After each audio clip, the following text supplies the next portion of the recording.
हम करने वाले हैं quick revision of topic the refractive index from chapter light, reflection and refraction. तो रिफ्रैक्टिव इंडेक्स क्या होता है, ये हमने स्नेल्स लॉ में पढ़ा था, सेकंड लॉ ऑफ रिफ्रैक्शन में क्या पढ़ा था, sine of angle of incidence to the sine of angle of refraction.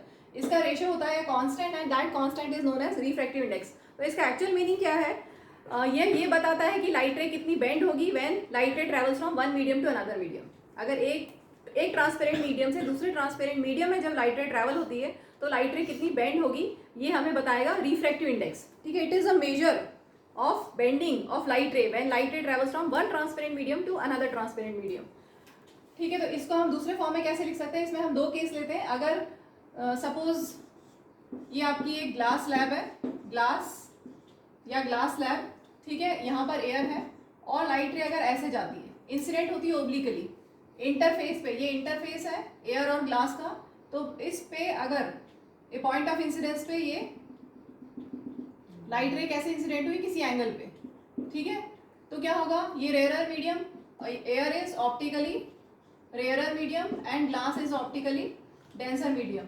और आपको पता है when light ray travels from rarer to denser medium it bends towards the normal. ठीक है, तो लाइट रे ऐसे स्ट्रेट ना जाके क्या हो जाएगा, बेंडिंग हो जाएगी टुवर्ड्स द नॉर्मल। सपोज यहाँ पर स्पीड ऑफ लाइट है v1 और यहाँ पर स्पीड ऑफ लाइट है v2। ठीक है, तो रिफ्रैक्टिव इंडेक्स को हम डिफाइन करेंगे, refractive index of medium 2 with respect to 1, refractive index of medium 2 with respect to 1 will be speed of light in medium 1 upon speed of light in medium 2। ठीक है, ऐसे याद रखोगे, 2 1 लिखा है तो ऊपर पहले 2 है फिर 1 है, तो अब यहाँ पे उल्टा है, पहले 1 फिर 2।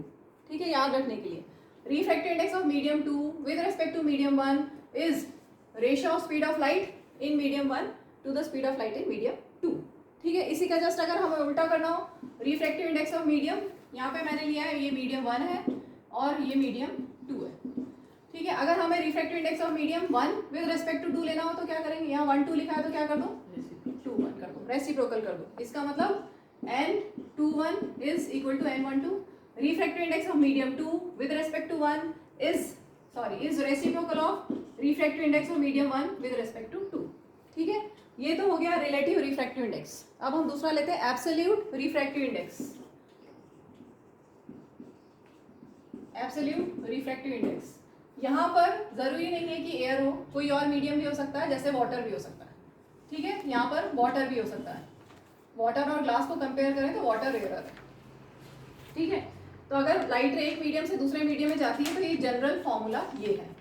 अब अगर एक मीडियम 1 एयर या वैक्यूम हो, अगर मीडियम 1 एयर या वैक्यूम हो तो रिफ्रैक्टिव इंडेक्स का क्या फॉर्मूला लगेगा, रिफ्रैक्टिव इंडेक्स का हो जाएगा फॉर्मूला डायरेक्ट C/V। कैसे आया इसको हम समझते हैं, ये आपको याद रखना है, कैसे आया मैं बता देती हूँ। Refractive index of medium 2 with respect to 1 is, ये फॉर्मूला हमारे पास।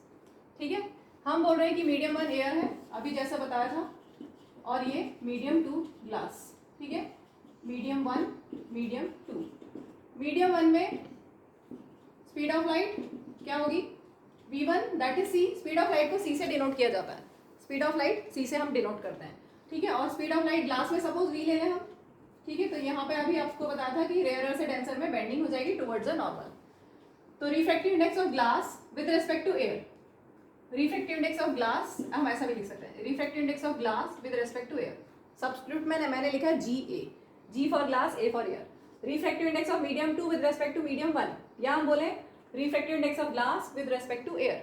ठीक है, अब स्पीड ऑफ लाइट एयर में कितनी है, c, और यहाँ पर हमने ली v।